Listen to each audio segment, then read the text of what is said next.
The Wonderful Wizard of Oz by L. Frank Baum. Chapter 12. The Search for the Wicked Witch. The soldier with the green whiskers led them through the streets of the Emerald City until they reached the room where the guardian of the gates lived. The officer unlocked their spectacles to put them back in his great box, and then he politely opened the gate for our friends.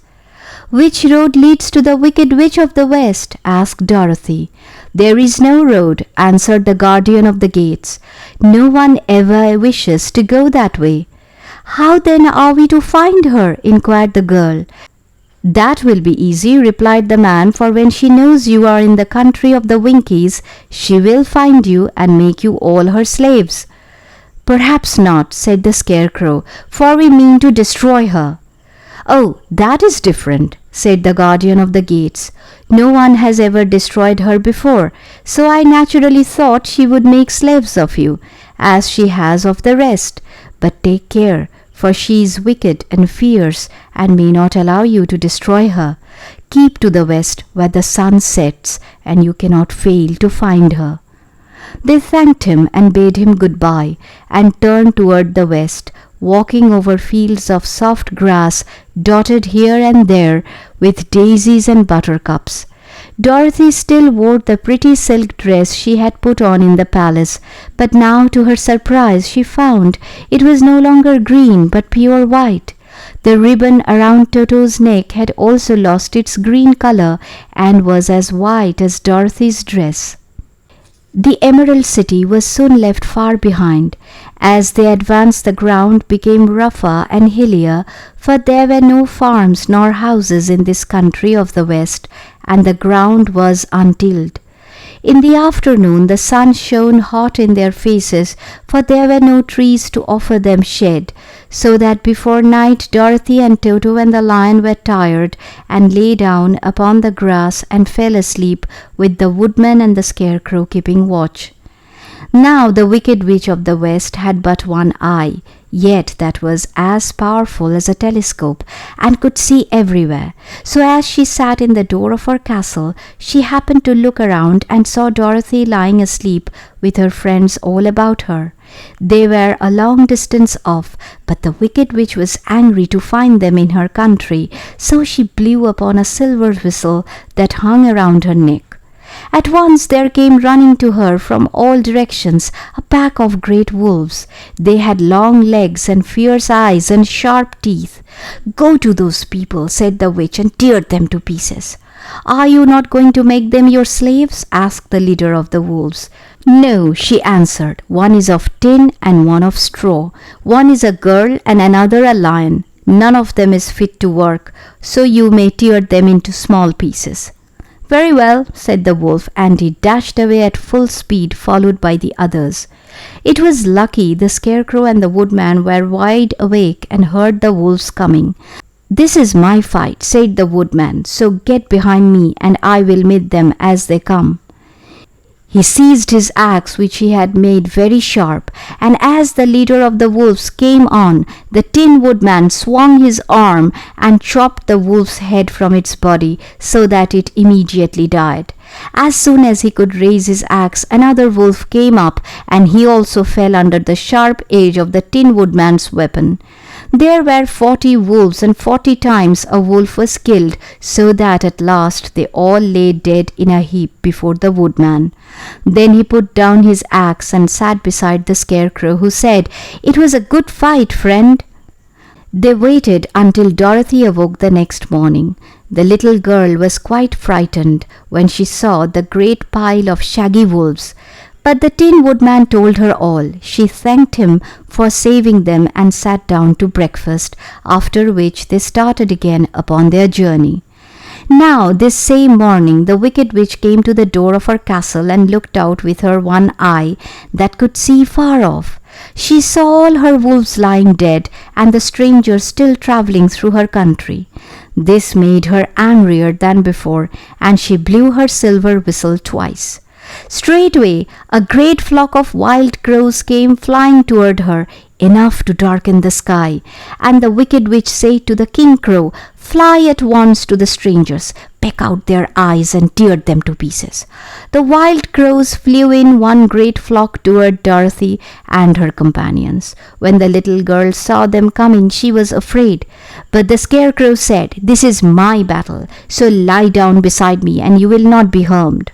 So they all lay upon the ground except the Scarecrow, and he stood up and stretched out his arms. And when the crows saw him, they were frightened, as these birds always are by scarecrows, and did not dare to come any nearer.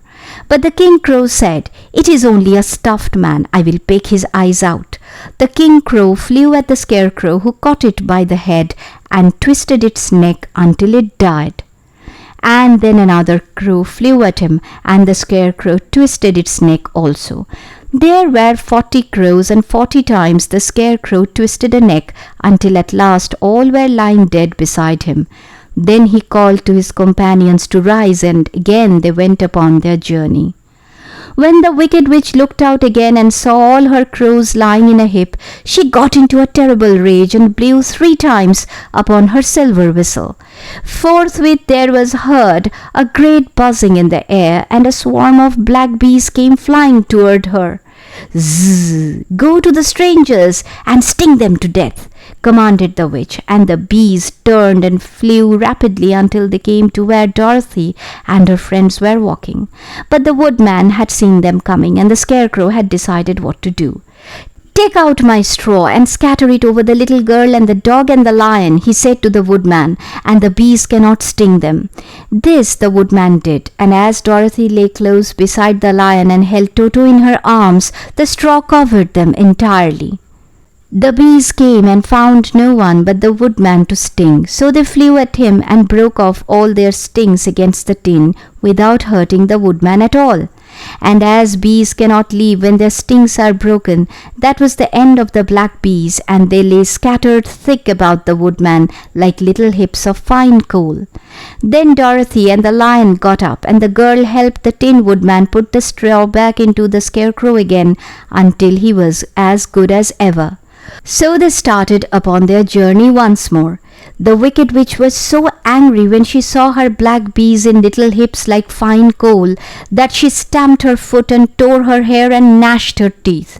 And then she called a dozen of her slaves who were the Winkies and gave them sharp spears, telling them to go to the strangers and destroy them. The Winkies were not a brave people, but they had to do as they were told, so they marched away until they came near to Dorothy. Then the lion gave a great roar and sprang towards them, and the poor Winkies were so frightened that they ran back as fast as they could. When they returned to the castle, the Wicked Witch beat them well with a strap and sent them back to their work, after which she sat down to think what she should do next. She could not understand how all her plans to destroy these strangers had failed.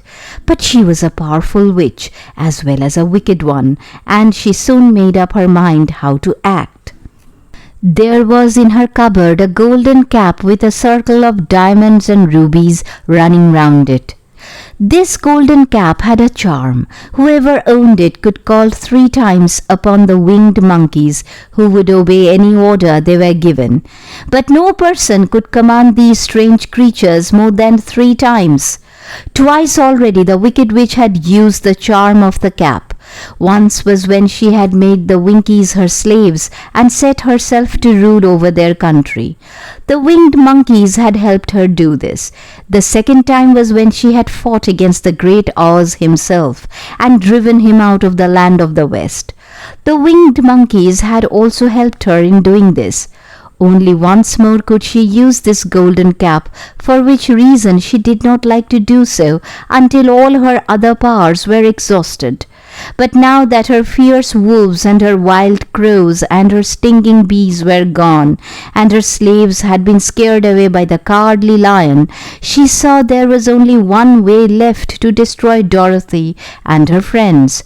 So the Wicked Witch took the golden cap from her cupboard and placed it upon her head. Then she stood upon her left foot and said slowly, "Ip, pip, cake." Next she stood upon her right foot and said, "Hill ho, hill ho, hill ho. After this she stood upon both feet and cried in a loud voice, "Zee-zoog, zee-zoog." Now the charm began to work. The sky was darkened and a low rumbling sound was heard in the air. There was a rushing of many wings, a great chattering and laughing, and the sun came out of the dark sky to show the wicked witch surrounded by a crowd of monkeys, each with a pair of immense and powerful wings on his shoulders. One much bigger than the others seemed to be their leader. He flew close to the witch and said, "You have called us for the third and last time. What do you command?" "Go to the strangers who are within my land and destroy them all except the lion," said the wicked witch. "Bring that beast to me, for I have a mind to harness him like a horse and make him work." "Your commands shall be obeyed," said the leader. Then with a great deal of chattering and noise the wicked monkeys flew away to the place where Dorothy and her friends were walking. Some of the monkeys seized the Tin Woodman and carried him through the air until they were over a country thickly covered with sharp rocks. Here they dropped the poor woodman, who fell a great distance to the rocks, where he lay so battered and dented that he could neither move nor groan. Others of the monkeys caught the Scarecrow, and with their long fingers pulled all of the straw out of his clothes and head. They made his hat and boots and clothes into a small bundle and threw it into the top branches of a tall tree.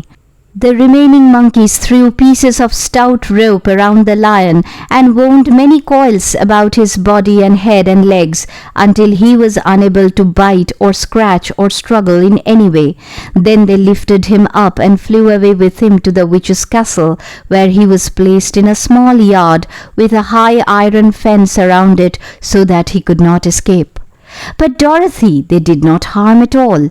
She stood with Toto in her arms, watching the sad fate of her comrades and thinking it would soon be her turn. The leader of the winged monkeys flew up to her, his long hairy arms stretched out and his ugly face grinning terribly. But he saw the mark of the good witch's kiss upon her forehead and stopped short, motioning the others not to touch her.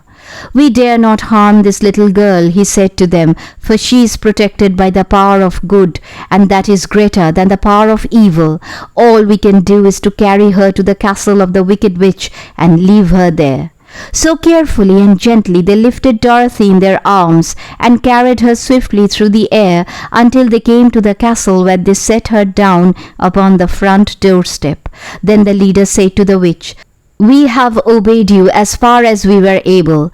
The Tin Woodman and the Scarecrow are destroyed, and the lion is tied up in your yard. The little girl we dare not harm, nor the dog she carries in her arms. Your power over our band is now ended, and you will never see us again." Then all the winged monkeys, with much laughing and chattering and noise, flew into the air and were soon out of sight. The wicked witch was both surprised and worried when she saw the mark on Dorothy's forehead, for she knew well that neither the winged monkeys nor she herself dare hurt the girl in any way. She looked down at Dorothy's feet, and seeing the silver shoes began to tremble with fear, for she knew what a powerful charm belonged to them.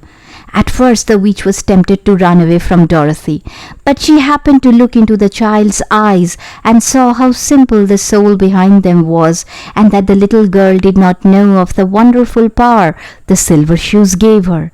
So the wicked witch laughed to herself and thought, "I can still make her my slave, for she does not know how to use her power." Then she said to Dorothy harshly and severely, "Come with me and see that you mind everything I tell you, for if you do not, I will make an end of you as I did of the Tin Woodman and the Scarecrow."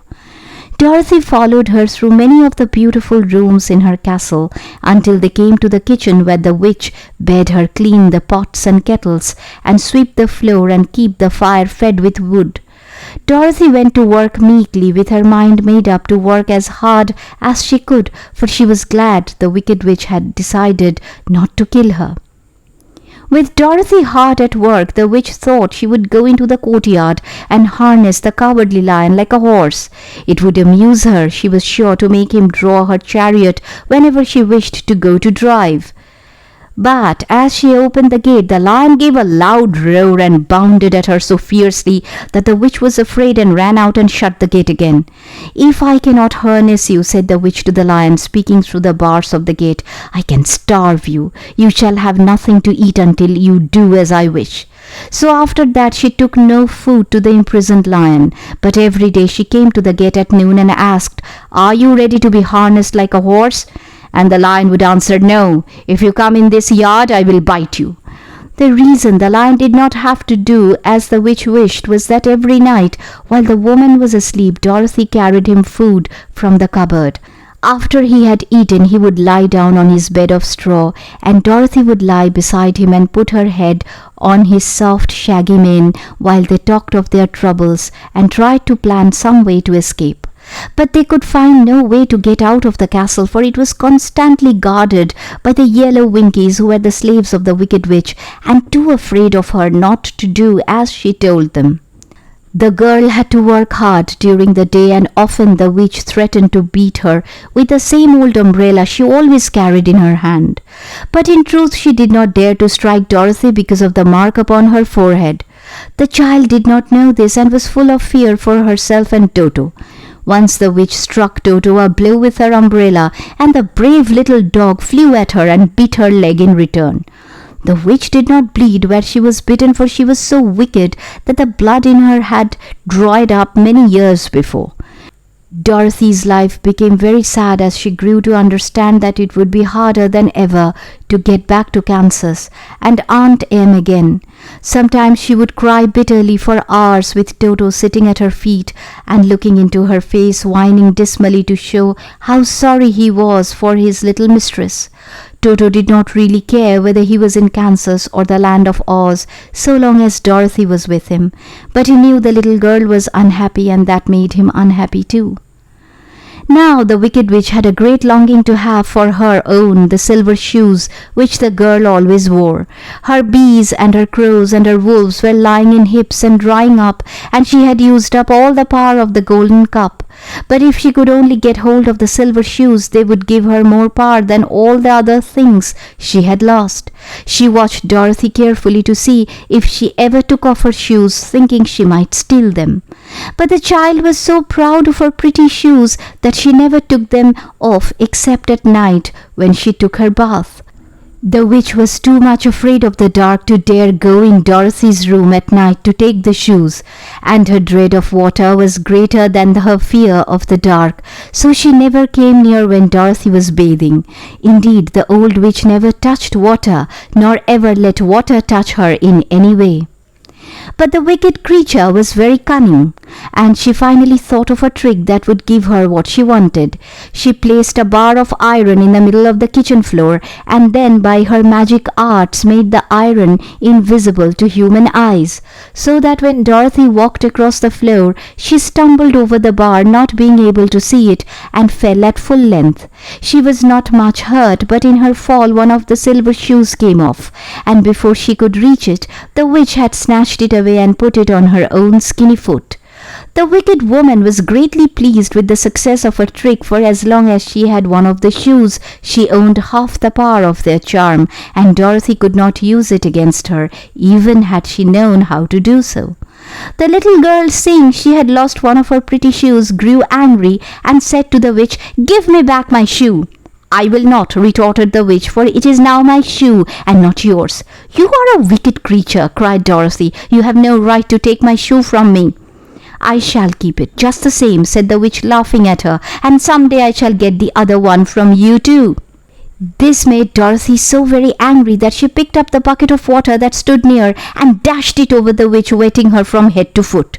Instantly the wicked woman gave a loud cry of fear, and then as Dorothy looked at her in wonder, the witch began to shrink and fall away. "See what you have done!" she screamed. "In a minute I shall melt away." "I'm very sorry indeed," said Dorothy, who was truly frightened to see the witch actually melting away like brown sugar before her very eyes. "Didn't you know water would be the end of me?" asked the witch in a wailing, despairing voice. "Of course not," answered Dorothy. "How should I?" "Well, in a few minutes I shall be all melted, and you will have the castle to yourself."